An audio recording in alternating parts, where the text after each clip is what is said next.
지난 시간에는 광물을 평광형으로 관찰했을 때 어떻게 관찰되는지 한번 살펴봤고요. 이번 시간에는 교과서를 좀 보겠습니다. 이번에는 암석의 평광현미경은 어떻게 관찰되는지 한번 살펴보도록 합시다. 이 암석에는 이렇게 화성암이 있고요. 그 다음에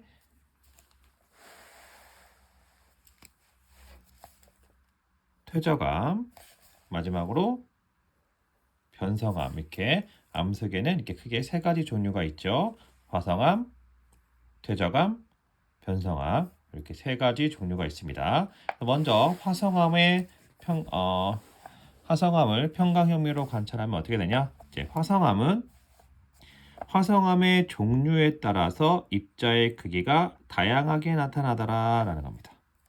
그래서 화성암은 크게 어떻게 종류를 할 수 있냐면 산출되는 지역에 따라서 심성암은 지하 깊은 곳에서 형성되는 거고요. 그 다음에 화산암은 지표 근처에서 생성되는 암석이 화산암이죠.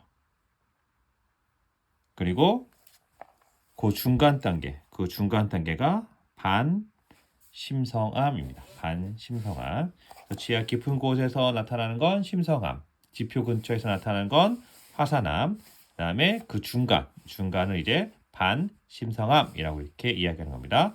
그래서 심성암에서는요, 입자의 크기가 비교적 고른 조립질 조직을 관찰할 수 있다. 즉 천천히 식기 때문에 입자의 알갱이가 큰 그러한 비교적 고른 조립질로 관찰됩니다. 자, 사진으로 보면 바로 요 사진이 되겠습니다. 요게 알갱이 광물의 결정이 큼지막하게 나타나는 조립질 조직이 되겠다라는 겁니다. 다음 두 번째, 화산암에서는 대부분의 결정이 없는 유리질 조직, 즉 결정이 생기지 않는다는 거죠. 왜냐하면 매우 빠르게 식기 때문에 예, 결정이 생성될 시간이 부족하다. 그래서 이런 걸 우리가 유리질 조직 또는 세립질 조직이라고 이렇게 얘기합니다. 그래서 유리질 또는 세립질 조직이라고 이렇게 얘기해요. 그래서 거의 광물의 형체를 알아볼 수 없을 정도로 이렇게 아주 작은 무언가로 나타내는 거, 이걸 우리가 세립질 또는 유리질 이렇게 조직이라고 합니다. 자, 그다음 마지막으로는 세 번째로는 반심성암, 지하 깊은 곳도 아니고 지표 근처도 아니고 그 사이에서 나타나는 조직, 그런 데서 만들어진 암석을 우리가 반심성암이라고 하는데, 여기에서는 세립질과 조립질이 함께 나타납니다. 그걸 우리가 반산 조직이라고 이렇게 해요. 반산 조직.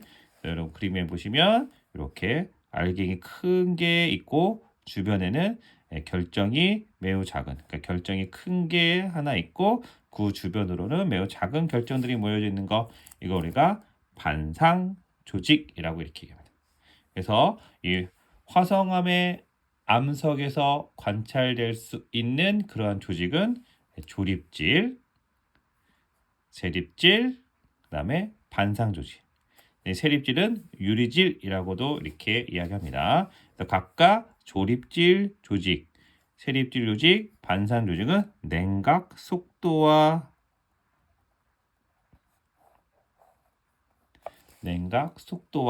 매우 밀접한 연관관계가 있다라는 겁니다. 그래서 조립질은 냉각 속도가 느리다. 세립질은 냉각 속도가 빠르다. 반산 조직은 그 중간이다. 이렇게 생각을 하시면 되겠습니다. 자, 그 다음에 퇴적암을 살펴보면, 자, 퇴적암은 이제 여러 가지 암석이 있죠. 여감도 있고, 그 다음에 사암도 있습니다. 그 다음에 쉐일도 있고, 실트도 있죠. 여하튼 이러한 것들이 살펴보면 관찰하면 입자의 모서리가 마모되어 있고 입자 사이에 방해석이라든지 점토 광물이라든지 불투명 광물들이 교결 물질로 채워져 있다. 그리고 퇴적압은 단단해지는 교결 자극이 있어야 된다라고 했었죠. 우리가 배웠습니다. 이런 교결 물질이 채워져 있다. 이렇게 교결 물질이 채워져 있는 이러한 조직을 쇠설성 조직이라고 이렇게 얘기합니다. 쇠설성 조직. 교결 물질이 채워져 있는 조직. 우리가 쇠설성 조직이라고 이렇게 이야기를 한다라고 보시면 되겠어요. 자, 이건 왜 그러냐면 암석이 지표에 노출돼서 풍화되고 침식되고, 즉 다른 말로 하면 깨지는 그러한 자격들이 같이 쌓인다는 거죠. 그래서 운반돼서 쌓이기 때문에 다양한 형태에 나타난다는 거죠. 그리고 뭐 여기 없는 쉐일이라든지 이런 석회암 같은 걸 보면 뭐가 있어요? 화석이 발견될 수 있습니다. 즉 암석 속에 그 당시 살았던 생물들의 파편, 즉 골격이나 껍데기의 파편이 관찰되는 경우가 있다라고 보시면 되겠어요. 그래서 여기 살펴보시면 쇠설성 조직이 이렇게 잘게 부서져 있는 이런 조직을 이렇게 생겼는데, 이거 여감, 사암에서는 이렇게 알갱이들이 이렇게 잘게 부서져 있는 쇠설성 조직이 발견된다. 그다음에 석회암이라든지 쉐일 같은 데서는 비쇠설성 조직, 화석이 포함되어 있는 거다. 보통 이게 석회암이 많이 나타나는데 화석이 포함되어 있는 그러한 암석에서는 비쇠설성 조직이 이렇게 발견된다라고 보시면 되겠습니다. 자, 그 다음 마지막 변상암은요. 변상암은 지하 깊은 곳에서 열과 압력을 받아서 생성된 광역 변성암이 있고, 두 가지 종류가 있는데 마그마의 접촉으로 생긴 접촉 변성암이 있습니다. 즉 열과 압력에 의해서 변성작용을 받은 변성암, 그 다음에 마그마에 의한 열에 의해서 생긴 그러한 변성암, 이렇게 두 가지가 있다라고 이렇게 보시면 되겠습니다. 그래서 광역 변성암은 광물의 입자라든지 알갱이가 이렇게 나란하게 그 압력 방향에 맞춰서 나란하게 이렇게 발견되는 그러한 조직들이 있어요. 즉 다른 말로 하면 광물이 재결정되어 입자들이 서로 맞물려 있다라는 겁니다. 평광형으로 관찰하게 되면 변성암 같은 경우는 광물이 재결정되어 입자들이 서로 맞물려 있다라는 겁니다. 이렇게 맞물려 있으면서 압력의 수직인 방향으로 나란하게 배열되는데 이걸 우리가 염리라고 합니다. 염리. 이 퇴적암에서 발견되는 층리와는 다른 구조입니다. 다른 구조인데 이거는 압력 때문에 생긴 그러한 구조입니다. 대신 이제 압력 방향의 수직으로 나란하게 배열되는 염리가 관찰된다라고 보시면 되겠습니다. 그 다음에 접촉 변성암에서는요, 접촉 변성암 이거는 열에 의해서 생기는 거기 때문에 열에 의해서 재결정이랍니다. 즉 한번 약간 이렇게 물컹물컹해지면서 녹았다가 완전 녹진 않지만 어떤 젤리 형태로 있다가 이렇게 되는 거예요. 그래서 이러한 조직 우리가 홈펠스 조직이라고 이렇게 합니다. 홈펠스 조직. 이런 것들이 어떤 것들이냐면 여러분 이제 여러분들로 이야기하면 굳은 살 같은 겁니다. 굳은 살. 처음에 아기 피부처럼 이렇게 말캉말캉한 그러한 피부에서 여러 가지 일을 하다 보면 운동을 하던 또는 공부를 하던 아니면 여러 가지 활동들을 하게 되면 손이나 또는 뭐 발바닥 이런 데 이렇게 피부가 굳어지게 되는 이러한 과정입니다. 이러한 것을 이제 암석에서는 홈펠스 조직이라고 이렇게 합니다. 이 혼이 뿔이라는 뜻이에요. 뿔. 그래서 뿔처럼 단단하게 생긴 조직, 그래서 이제 홈펠스 조직이라고 합니다. 그 다음에 입자의 그거나 또는 입자의 크기가 비슷한 조립질로 나타나는 입상 변절질 조직이 나타난다. 이렇게 두 가지 조직이 암석의 박편에서 관찰된다라고 이렇게 보시면 되겠습니다.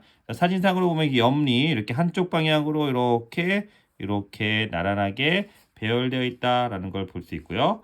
홈펠스나 입상 변절 조건은 그러한 특정한 줄무늬는 보이지 않지만 홈펠스는 입자의 알갱이가 조금 더 작고 입상 변정일 조직은 이 홈펠스 조직보다는 알갱이가 조금 더 큰 그러한 조직을 나타낸다라고 이렇게 생각을 하시면 되겠습니다.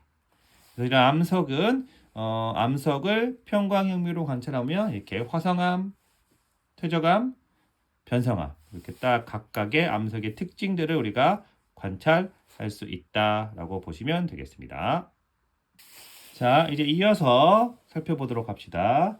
자, 이어서 지각에서 자원으로 이용하는 여러 가지 광물들, 아주 매우 유용한 광물들이 분포하게 되는데, 자, 이러한 분포하는 이러한 광물들을 우리가 뭐라고 하냐면 지하 자원이라고 이렇게 이야기합니다. 자원이죠. 인간의 삶에 유용하게 사용되는 것, 인간에게 유용하고 가치 있게 사용되는 물질 또는 에너지를 우리가 자원이라고 이렇게 합니다. 자원. 특별히 광물과 암석에서처럼 이렇게 땅 속에 묻혀 있는 그러한 것을 지하 자원이라고 이렇게 이야기합니다. 지하 자원. 이런 지하 자원에는요, 여러 가지 광물로 이루어진 자원이 있고요. 그 다음에 또는 뭐 석유나 석탄 같은 이런 에너지 자원도 있습니다. 그래서 이번 단에서는 이렇게 자원에 관련된 이야기를 살펴보도록 하겠습니다. 자, 이렇게 지하에 다양하고 우리에게 필요한 물질들이 모여 있다고 해서 그거 모든 물질들을 우리가 다 사용할 수 있는 건 아니죠. 그죠? 사용할 수 있는 건 아닙니다. 어떠한 그 광물을 우리가 캐냈을 때 또는 광물을 채취했을 때 여러 가지 경제성이라든지 이런 여러 가지 것들을 생각하면서 우리가 광물들을 계약하는데 그렇게 일단 광물들이 이렇게 모여 있어야지만 우리가 그거를 이제 캐낼 수가 있죠. 자, 그래서 광물 자원이 지각 내에 채굴이 가능할 정도로 농집되어 있는 즉 모여 있는 이러한 장소를 광상이라고 합니다. 광상. 모여 있는 광물들이 많이 모여 있는 이러한 장소를 광상이라고 하고 이런 광상에서 캐내는 걸 우리가 채굴이라고 이렇게 이야기하는데 이 채굴을 하려면 제일 중요한 경제성이 있어야 합니다. 이 광물을 우리가 광물을 캐내서 얼마만큼 부가가치를 남길 수 있느냐, 즉 경제성인 겁니다. 내가 10이라는 것을 투자해서 뭐 1000을 얻건 100을 얻건 만을 얻으면 경제성이 있는 거지만 내가 만을 투자했는데 뭐 100 또는 10밖에 못 얻어. 이건 경제성이 없는 거죠. 그래서 경제성이 있는 그러한 암석을 광석이라 하고 이러한 것들을 채취하는 거, 채굴하는 걸 이제 여러분들 이 표현을 많이 들어봤을 겁니다. 광산이라고 합니다. 광산. 그래서 금광산, 뭐 은광산, 구리광산, 석회석 광산 이렇게 광산, 그러니까 캐내는 걸 광산이다. 모여 있는 거는 광상이라고 하고 이 모여 있는 것을 캐내는 것을 우리가 광산이라고 이렇게 이야기합니다. 그래서 광산과 광산을 여러분들이 이제 구분할 수 있으셔야 됩니다. 우리 지구과학적으로는 이제 광산은 경제적으로 이렇게 캐내는 걸 광산이라고 하고 지구과학적으로는 이렇게 우리에게 필요한 광물질들이 이렇게 모여 있는 이러한 것을 광상이라고 하기 때문에 이렇게 광물 자원들이 모여 있으려면 어떤 작용을 받아야 하느냐라는 겁니다. 어떠한 작용을 받아야지만 얘가 이렇게 모여 있을 수 있느냐라는 겁니다. 그래서 이렇게 어떠한 광물들이 모여 있게 만들어주는 그런 작용들을 하게 되는데 그 작용들은 크게 이제 세 가지로 나눕니다. 뭐냐면 첫 번째 화성 광산, 두 번째 퇴적 광산, 그 끝으로 변성 광산입니다. 다른 말로 하면 화성암, 퇴적암, 변성암 이렇게 이러한 암석이 만들어지고 그 암석 속에 포함되어 있는 광물이 모여 있어야겠죠. 그 모여 있는 걸 우리가 광상이라고 하니까. 그래서 화성광상이라고 하면 화성암이 만들어지면서 생기는 광상. 퇴적광상 그러면 퇴적작용에 의해서 생성된 퇴적암이 만들어지면서 생성된 광상. 변성광상이라면 변성암이 생성되면서 생성되는 광상. 이렇게 크게 세 가지로 나눌 수 있다라고 생각하시면 되겠습니다. 자, 그래서 첫 번째 화성광상부터 살펴보면 화성광상은 말 그대로 화성암이 만들어지면서 생성되는 광상이에요. 그래서 마그마가 냉각되는 과정에서 즉 암석이 녹아야 합니다. 암석이 녹아 있는 걸 마그마라고 하죠. 그래서 암석이 녹아서 이 마그마가 만들어지고 이 마그마 속에 포함된 유용한 원소들, 뭐 금, 은, 뭐 구리 같은 이런 유용한 원소, 우리에게 사용되는 금, 은, 뭐 구리 같은 등등등의 원소들이 분리가 돼서 한 곳에 모이게 되는, 한 곳에 모여서 형성되는 광상을 화성광상이라고 합니다. 즉 마그마, 그렇죠? 그 마그마가 어느 한 곳에 모여서 마치 모여 있는데 그 속에 우리 인간에게 필요한 유용한 광물질들이 모여 있다. 그런 걸 우리가 화상광상이라고 이렇게 이야기합니다. 이런 화상광상에는 크게 네 가지의 광상이 있는데요. 첫 번째가 이거 그냥 쭉 한번 종류 한번 읽어볼게요. 정 마그마 광상, 페그마 타이트 광상, 기성 광상, 열수 광상, 이게 크게 네 가지가 있습니다. 제일 흔하게 볼 수 있는 광상은 바로 정 마그마 광상입니다. 고온의 마그마가 냉각되는 초기에 용융점이 높고 밀도가 큰 광물들을 정출되고 이 정출돼서 형성된 광상, 그러니까 녹아있는 것 중에서 녹아있는 여러 가지 광물 중에서 용융점이 높은 것들 그리고 밀도가 큰 것들이 이제 먼저 쌓이겠죠. 먼저 알갱이, 먼저 결정이 되겠죠. 이렇게 만들어지는 광상을 정 마그마 광상이라고 하는데 대표적으로는 자철석, 크롬음, 철석, 백금, 니켈 이런 것들을 형성하는 광상이 정 마그마 광상이라고 이렇게 얘기합니다. 그 다음에 페그마타이트 광상은 마그마가 냉각 말기, 이제 마그마가 거의 다 식었는데 식어서 이제 더 굳어지려고 하는데 그때 이 마그마가 거의 끝물인데 마그마가 이제 조금 있으면 이제 굳어져야 되는데 그때 주변에 암석을 뚫고 들어가서 형성된 광상을 페그마타이트 광상이라고 합니다. 주로 석영, 장석, 운모, 녹주석 등의 광물과 희귀 원소들, 아주 희귀한 원소들, 많이 분포하지 않은 그러한 원소들이 산출된다라고 보시면 되겠습니다. 산출된다. 그래서 우리가 이제 뭐 가끔 중국이나 할 때 히토류 뭐 이렇게 하는데 바로 이런 히토류가 희귀한 원소입니다. 매우 적은 양을 가지고 있는 그런 원소를 히토류 원소라고 하는데 바로 그러한 원소들이 형성되는 그러한 광상을 우리가 페그마타이트 광상이라고 이렇게 이야기를 한다라고 보시면 되겠습니다. 자, 그 다음에 기성광성은 뭐냐면 이 기자가 수증기, 기체할 때 기자입니다. 그래서 마그마에 있던 수증기와 휘발 성분들이, 즉 가스 성분들이 주위의 암석을 뚫고 들어가서 형성되는 광상을 기성광상이라고 합니다. 기성광상. 요거는 주석이라든지 몰리브데넘, 망가니즘, 텅스텐 등이 산출된다. 텅스텐 우리나라에 산출됩니다. 텅스텐 우리나라 강원도 지역에 이제 텅스텐이 지금 나오고 있어요. 그죠? 이렇게 해서 산출된다라고 보시면 되겠습니다. 이럴 때 생기는 광상. 자, 마지막으로 열수 광상은요. 마그마가 냉각되면서 여러 가지 광물들이 정출되고 마지막 끝에 남아 있는 열수용의 마그마나 이제 뜨거운 물이죠. 이제 뜨거운 열수가 남아 있는데 얘가 이 열수 용액이 주변 암석의 틈을 따라서 이동하면서 형성된 광상입니다.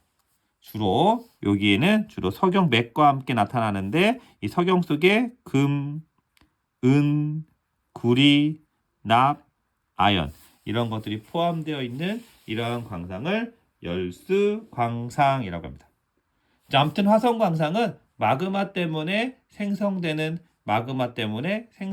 그러한 광상이다라고 이렇게 여러분들이 이해하시면 되겠습니다. 자, 두 번째 퇴적 광상. 퇴적 광상은 말 그대로 퇴적암이 형성되는 겁니다. 그래서 지표의 광상이나 암석이 뭐가 됩니까? 풍화, 침식, 운반되는 거죠. 풍화되고 침식돼서 운반되는 겁니다. 운반되는 이러한 과정 중에 인간에게 필요한 유형 광물이 집중적으로 어딘가에서 쌓이게 되면서 형성되는 그러한 광상을 퇴적 광상이라고 합니다. 퇴적 작용에 의해서 형성되는 광상이다라고 보시면 되겠어요. 이 표현에는 크게 세 가지가 있는데 첫 번째 표사광상, 그 다음에 풍화 잔류광상, 그 다음에 마지막으로 침전광상 이렇게 세 가지가 있습니다. 이거는 말 뜻대로 표사광상이라고 하는 것은 광상이나 암석 중에 있었던 광물들이 풍화작용으로 인해서 분리되고 침식작용으로 깎여나가서 강바닥 등으로 운반된 후 모래 사이사이에 가라앉아 진흙층 또는 기반함 위에 모여 만들어진 광상. 대표적으로 우리가 풍화작용에 의해 우리가 퇴적암이 형성되는 그런 과정으로 설명했을 때 풍화되고 침식되고 쌓여요라고 했을 때 그 쌓일 때 만들어지는 그러한 광상이 표사광상이 되겠습니다. 그래서 이런 표사광상에서는 금이나 백금, 금강석 이런 것들이 산출돼요. 그래서 가끔 보면 이제 여러분들 그 사금이라고 표현되는 거 있죠? 사금. 강가에서 막 이렇게 돌려가면서 금을 채취내는 거 있잖아요. 이런 사금이 바로 이 표사 광상으로 만들어진 거다라고 이렇게 생각을 하시면 되겠습니다. 물론 이제 그거 이제 강물에 의해서 흘러내는 거기 때문에 원래 직접 광물의 순도가 많이 분포하지 않고 그냥 모래 속에 숨겨져 있는 그런 거라고 생각하시면 되겠습니다. 다음 이제 풍화 잔류 광상은 풍화하면서 잔류가 됐다. 그러니까 풍화하면서 침식 운반된 게 아니라 풍화되면서 그냥 그 자리에 그대로 남아 있는 겁니다. 그래서 기존의 암석이 풍화 작용을 받은 후에 풍화의 산물이 그 자리에 남아서 만들어진 광상. 잔류에서 그냥 어디론가 이동하지 못하고 그거에서 만들어진 거다라고 보시면 되겠습니다. 그래서 이러한 풍화 잔류의 대표적인 것은 바로 보크사이트. 그 다음에 갈철석. 그 다음에 적철석 등이 이제 쌓이게 된다라고 보시면 되겠어요. 그러니까 뭐 지하수라든지 강물에 의해서 운반되지 않고 그냥 있는 그대로 남아있는 그러한 광상, 그래서 풍화, 잔류, 광상이라고 이렇게 이해합니다. 자, 침전 광상은 말 그대로 이제 퇴적이 이렇게 침전되는 거죠. 침전되는 거, 즉 알갱이가 만들어지면서 생기는 겁니다. 그러니까 화학적으로 원소와 원소와 결합해서 알갱이가 형성돼서 만들어진 그러한 광상을 침전 광상이라고 이렇게 이야기합니다. 대표적으로 이제 해수가 증발하면서 해수에 녹아 있는 물질이 침전되어서 형성된 광성이 좀 많고요. 석회석이라든지 아면 또는 망가니즘 단계 이런 것들이 있다라고 보시면 되겠고, 뭐 석고라든지 황산나트륨 이런 것들도 있다라고 보시면 되겠습니다. 그러니까 물이 증발되면서 그 자리에 이렇게 쌓여서 만들어진 그러한 광상, 우리가 침전 광상이라고 합니다. 자, 아무튼 퇴적 광상이라고 이렇게 전체적으로 이야기하면 퇴적 작용에 의해서 풍화, 침식, 운반 이런 여러 가지 작용에 의해서 만들어진 그러한 광상을 퇴적 광상이라고 이렇게 이야기를 합니다. 자, 마지막으로 변성암으로 형성된, 즉 변성작용에 의해서 생성되는 광상입니다. 아까도 잠깐 얘기했지만 광물이 변성작용을 받으면 재배열됩니다.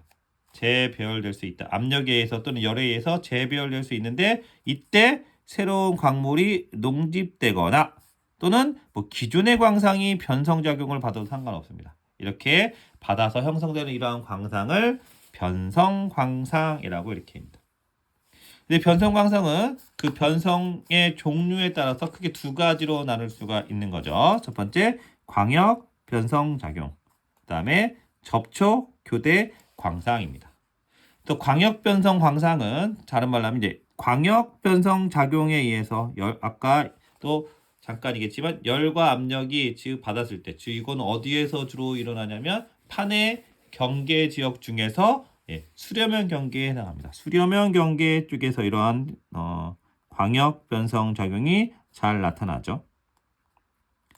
여기에서 광물들이 한 곳에 모이기는 어렵지만 이렇게 되면 물과 휘발전물이 빠져나가 버립니다. 이렇게 열과 압력을 쭉쭉 받으면 이제 스펀지에서 물이 빠져나간다라고 생각합니다. 그럼 물이 다 나갑니다. 남아서 그런 물과 휘발성물이 다 빠져나가면 거기에 이제 미처 빠져나가지 못한 그러한 광물들이 존재하겠죠. 그런 광물들이 이렇게 광상을 형성하는데 대표적으로 우라늄이라든지 흑연이라든지 활석이라든지 성면이라든지 남정석, 이러한 광물들이 나타나게 되는 거, 이거 우리가 광역 변성 광상이라고 합니다. 그다음 두 번째는 변성해 보려면 접촉 변성 작용, 마그마에 의한 열에 의해서 접촉 변성 작용을 받아서 생기는 그러한 광상입니다. 대표적으로 석회질 퇴적암에서 화성암차의 관입에 의한 접촉부에 의해서 석회질의 물질과 고온의 규산염 용액이 반응하면 새로운 광물이 침전되게 되는데, 이렇게 침전되는 이러한 광상을 접촉 교대 광상이라고 이렇게 합니다. 그래서 이건 대부분 요 광상에서는 철이라든지 구리, 텅스텐, 몰리브데넘, 주석 등이 산출되는데, 이게 사실은 이 마그마에 의해서 접촉되면 생긴 거잖아요. 그래서 다른 화학자들은 이게 변성 광상이긴 하지만 다른 때는 화성 광상으로도 이렇게 분류하기도 합니다. 아까 저기서 앞에서 했던 이 화성 광상, 즉 마그마에서 생기는 광상이니까 화성 광상이야라고도 이렇게 이야기합니다. 암석학적으로는 이게 변성암이지만, 그래서 그런 건 구분하는 건 이렇게 적절하게 여러분들이 나중에 그냥 구분하면 될 수 있는데, 아무튼 여하튼 저하튼 이렇게 인간에게 유용하게 사용되는 그러한 광물질들이 모여 있는 이러한 농집되어 있는 거 우리가 광상이라고 하고, 이러한 광상, 즉 지하에 모여 있는 이러한 광상, 지하 자원들을 광상이라고 하고, 이런 광상은 화성암, 변성암, 그다음에 퇴적암, 이러한 여러 가지 요인들, 암석을 형성하는 그러한 과정에서 생성된다라고 이렇게 여러분들이 이해를 하시면 되겠습니다. 아시겠죠? 다음 시간에는 이런 광물질들이 어떻게 이용되는지, 어떻게 사용되는지에 대한 이야기를 해보도록 하겠습니다.